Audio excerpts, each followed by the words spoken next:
सांगली जिल्हा परिषद आणि पंचायत समितीच्या उमेदवारासाठी राष्ट्रीय समाज पक्षाच्या वतीनं निकालपासून सांगली जिल्ह्यात आहे। आटपाडी तालुक्यात आमचे जिल्हा अध्यक्ष सत्यजित गलंडे उभा आहेत, नंतर संदेश खटके उभा आहेत, नंतर विशाल सरगर त्यांचा प्रचार करून रात्री आपला किसन ठेंगेलच्या मतदारसंघात आलो। रात्री आमची शेगावला बी सभा घेण्यात आली। मुळात म्हणजे आमचा राष्ट्रीय समाज पक्ष हा स्वतंत्र लढतोय। इथं आम्ही काँग्रेसशी युती करण्याचा प्रयत्न केला। आम्हाला वाटलं नगरपालिकेत एक आम्हाला डोनेला सीट दिलती, तशी आपली एक किसनआबा टेंगलीला दिल असं इथल्या आमदाराशी चर्चा झाली, माझ्या आमदाराशी। परंतु काँग्रेसवाल्यांनी धोका दिला। भारतीय जनता पार्टी आम्ही त्यांच्या विरोधातच आहे। आमचा एक नंबरचा शत्रू भारतीय जनता पार्टी आहे।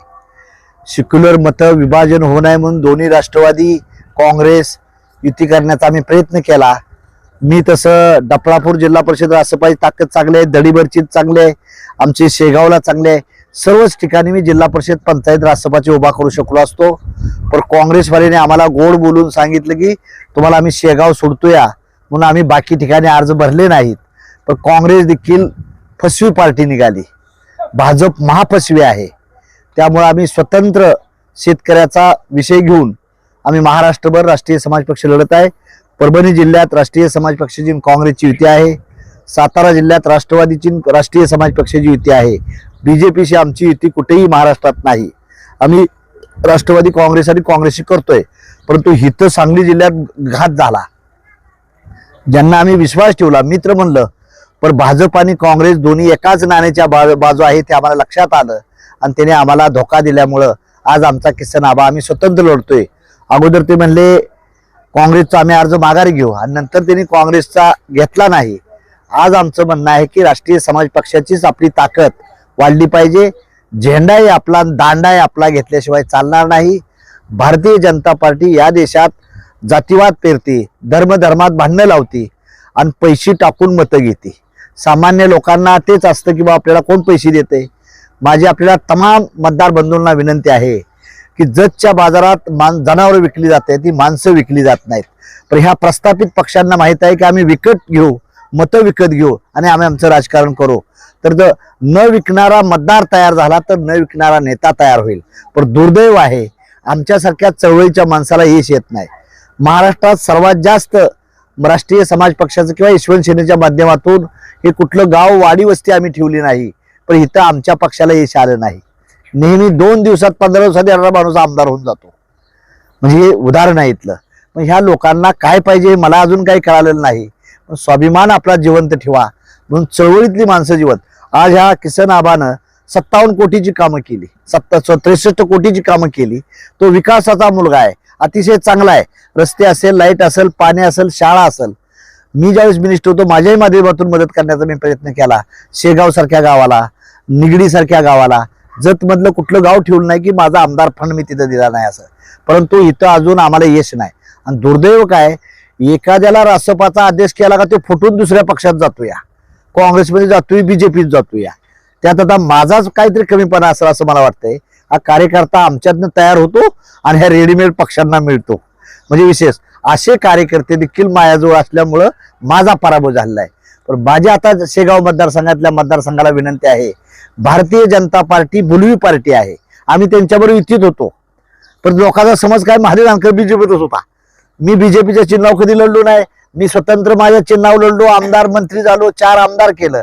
परंतु काही माणसाला वाटतंय की साहेब बीजेपीचं होतं आणि आता बीजेपी कॅन्सल झाली, आता म्हणले काल साहेब काँग्रेसमध्ये गेले। अरे काँग्रेसमध्ये बी नाही गेलो, माझ्या पक्षाची युती कुणाबरोबर बी करू शकतो ना, जे आपल्याला जवळ घेईल ती करू शकतो। पण इथंच प्रचार अपप्रचार माझ्याबद्दल काय केला, साहेब बीजेपीत होते, बीजेपी सोडली, आता काँग्रेसमध्ये गेले, म्हणजे हे अज्ञानपणाचं लक्षण आहे। त्यात आमचे जिल्हा अध्यक्ष, आमचे तालुका अध्यक्ष कमी पडले हे समजून सांगायला। हा माणूस महादेव जानकर, भाजप काय म्हणत होतं की हा पक्ष तुमचा विलीन करा। आम्ही म्हणलं आम्ही नाही करणार, आम्ही आमच्या चिन्हावर लढणार आहे। पण हे सामान्य माणसाला काय माहित नाही, अडाणी माणसाला ते म्हणते ती महादेव जानकर बीजेपीतच होता, आता काल म्हणते ती काँग्रेसमध्ये गेला। म्हणजे अज्ञानाचं लक्षण आहे, त्या लोकांचाही दोष नाही अज्ञानापोटी। परंतु आपल्या प्रमुख कार्यकर्त्यांनी डोंबाळे सर हे लोकांना समजून सांगितलं पाहिजे, महादेव जानकर ऐकणारा माणूस नाही, वाघ आहे। मी 4 राज्यात पक्षाला मान्यता मिळाली, मी दुसऱ्या पक्षाचा तिकीट घेऊन आमदार नाही झालो. आता मी आम्हाला तिकीट मी दिलं या, तिकीट वाटण्याची फॅक्टरी काढलेली आहे महादेव जानकरनं. हे जर बहुजन समाजाला कळत नसेल तर ते माझं दुर्दैव आहे. आणि माझा कार्यकर्ता देखील काय करतोय सांगायला कमी पडतोय तिथं. म्हणून माझी तुम्हाला विनंती आहे, राष्ट्रीय समाज पक्ष आई आहे, काँग्रेस आणि भाजप बाई आहे. मग आईला मत द्यायचं का बाईला मतदान द्यायचं ते ह्या जनतेने ठरवावं. तमाम समाजाला, सर्व बहुजन समाजाला, सर्व राष्ट्रीय समाज पक्ष समाजाला माझी विनंती आहे, तुम्ही हे मतदान द्या. आज बघा, लाईटीचा प्रश्न असेल, घराचा प्रश्न असेल, रस्त्याचा प्रश्न असेल, आपल्या सर्व्हिसचा, रोजगाराचा प्रश्न असेल, दिवसांदिवस महागाई वाढत चाललेली आहे. हे भाजपवाले म्हणतात की आमची जागतिक ट्रिलियन बॅलन्स होते या, बिलकुल नाही. देशात 17वा नंबर आहे. भयान अवस्था बेकार आहे. अर्थनीतीनं आम्ही फार वाईट आहे. पवार साहेब, आपल्यावर प्रत्येकावर कर्ज आहे इथं बसल्यापैकी, आणि हे गाड्या उडवून सांगतात की आमच्यावर एवढे आहे, शेतकरी सुखी आहे, हे आहे. काही देखील नाही बांधवांनो, धोका आहे. नेपाळपेक्षा पोझिशन वाईट होणार आहे आपल्या या राज्याची, एवढी वाईट अवस्था आहे. आता ते 2 महिने त्या लाडक्या बहिणीचे पैसे मिळाले नाहीत. कॉन्ट्रॅक्टर आपला इस्लामपूरचा पाटील म्हणून मुलगा आहे, त्याचं बिल मिळालं नाही, त्यानं आत्महत्या केली. या साऱ्या गोष्टीचा अभ्यास करा, विचार करा. पाणी हे दिलं हे पहिल्यापासून चालू आहे. पाणी हे काय मला वाटतं प्रकाशांना शेंडगे होतं तेव्हा देखील भांडण झालं तर पाणी सोडलं होतं. आणि आता जो आमदार मंत्री होईल त्याला पाणी सोडावं लागतंय. बरं, मी एखाद्या गावाला 10 लाख दिलं, माझ्या बापाया घरचे पैसे नसतात, ते तुमच्या पैशाच असतात. आमदार लावतो महादेव जानकरच्या फंडातून पैसे. काय महादेव जानकरच्या बापानं काय जमीन विकून पैसे दिलेत का? बेवनूरला शेगावला पाणी दिले का? ते तुमच्या टॅक्सचा पैसा असतो. आणि आम्ही we are the trustee of that matter. आम्ही काय असतो? विश्वस्त असतो. हे सामान्य लोकांना कळायला पाहिजे. पण माझी तुम्हाला विनंती आहे, पैसे घेऊन मत देचाल ना तर तुमचा विकास होणार नाही. तो आमदार खासदार म्हणणार ह्या गावाला एवढे पैसे गेले, त्या गावाला एवढे दिलेत, मग हा पैसे कसं काढायचं? म्हणून माझी तुम्हाला विनंती आहे, एका चळवळीच्या माणसाला संधी द्यायचा प्रयत्न करा. आणि आम्ही जिल्ह्यात आमचा जर आबा झडपी मेंबर झाला तर उद्या बीजेपी सत्ता येत नाही, काँग्रेसची बी येत नाही. त्यावेळेस राष्ट्रीय समाज पक्ष असेल, उबाटा असेल, यांची गरज लागणार आहे आम्हाला. आम्ही काय म्हणणार, आम्हाला पैसे नको आहे पवार सर, आमचा सभापती कृषी सभापती करा आमच्या आबाला. आणि आबा हा ज्यावेळेस आमदार हे होता, सरपंच होता, तेव्हा त्याचा जाऊन गावात विकास बघा कसं काय करायचं. उपसरपंच भोसले ना, ह्यो चेअरमन आहे, अध्यक्ष आहे, आपला सरपंच आहे, त्या गावाचा विकास बघा. शाळा बघा, शाळा 1 नंबर आली तालुक्यात, त्याला डिजिटलला मीच पैसे दिलं. विशेष म्हणजे रस्तं, म्हणजे विकासाच्या दृष्टीने आपल्याला करता येतं. म्हणून एक विकास पुरुषाला द्या. एक खत विकतो या आणि दुसरा दवाखान्यात जातोय, ते येतच नाहीत. त्यांच्याकडे 100 कोटी प्रॉपर्टी आहे आणि ती काय करणार, फिरणार नाही. ते म्हणा शेवटच्या दिवशी 500-500 रुपये दर ठेवून टाका. आपले लोक म्हणणार भर झालं, आयला लय जानकर साहेब भारे, पण तत्वज्ञान आहे, आम्हाला पैसे कुठे देतोय तेव्हा महादेव जानकर. म्हणजे अशी अवस्था होणार आहे. म्हणून ह्यांच्यापासून सावध राहावा. हे पक्ष आहेत ना, दोन्ही पक्ष, काँग्रेस असू द्या, बीजेपी असू द्या. काँग्रेसने 150 वर्ष केलं, काय दिवा लावला होता काँग्रेसवाल्यांनी देखील, आणि बीजेपी तेच करते. त्यांचं कसं म्हणणं आहे, एक तर बीजेपी राहावं किंवा काँग्रेस राहावं, दुसरा मोठा पक्ष होता कामा नये. म्हणून माझी तुम्हाला तमाम विनंती आहे जतकरांना की तुम्ही राष्ट्रीय समाज पक्षाचा उमेदवार इथं दिलेला आहे, आबा टेंगीर हा चळवळीतला पोरगा आहे, ह्याला तुम्ही सहकार्य करावं. हे तमाम शेतकरी बांधवांना माझं नम्र विनंती आव्हान आहे. मला अपेक्षा आहे आबाची सीट लागेल. मी रात्रीपासून फिरतोय, सर्व गावं ह्या मतदारसंघातली केलेली आहेत. आमच्याकडे पैसा नाही, आम्ही पैसा रुपये देऊ शकत नाही. माझी विनंती आहे आपल्याला, न विकणारा मतदार तयार केला तर न विकणारा नेता प्रतिनिधी तयार होईल. प्रतिनिधी न विकणार असेल तर आपल्या भागाचा विकास होईल. विकासाला मतदान द्यायचं का पैशाला मतदान द्यायचं आहे? जो माणूस डॉक्टर आहे, जो माणूस खताच्या दुकानात बाहेर जात नाही, कोणाला वाईट म्हणत नाही, आपला चांगला बोलतोय, म्हणून असं जर करून जर पैसा होत असेल तर टाटा बिर्ला अंबानीच या देशाचे अदानीच पंतप्रधान होतील. पण तुम्हाला मताचा अधिकार काय राहणार आहे?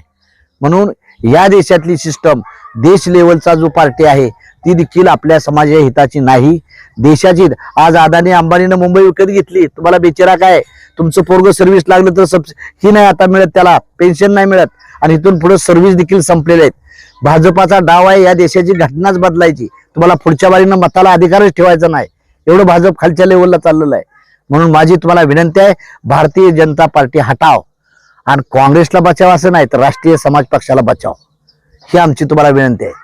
आम्ही काँग्रेसला युथ म्हणलो होतो पवार साहेब, आमची चूक नाही, पण काँग्रेसवाली सुद्धा गद्दार आहेत. त्यांना काय वाटलं, जानकराचा उमेदवार दिला का भाजपाची मतं कमी होती ती काँग्रेस येतं या, असा त्यांनी डाव केलाय. पण आम्ही काँग्रेसला बी येऊन देणार नाही आणि बीजेपीला बी येऊन देणार नाही. आम्ही बी वस्तात आहे, आम्हाला एक कळतंय. 40 वर्ष आम्ही काय चिचुकं खेळत नाही, राजकारण खेळतोय. मी 4 राज्यात पक्षाला मान्यता मिळवली आम्ही. म्हणून माझी तुम्हाला सर्व मतदार बंधू शेतकरी राजाला विनंती आहे, आबासारखा एक चळवळीतला पोरगा आहे. माझ्या पश्चिम महाराष्ट्राचा तो पक्षाचा उपाध्यक्ष आहे. गेली 30-32 वर्ष माझ्यावर तो आहे. तर त्याला मतदान देण्यासाठी आपल्याला विनंती करण्यासाठी आपल्या जिल्ह्यात आलोय. आपण मंडळी मतदान करून त्याला विजयी करचाल असं नम्र आवाहन करतो. जय हिंद, जय भारत.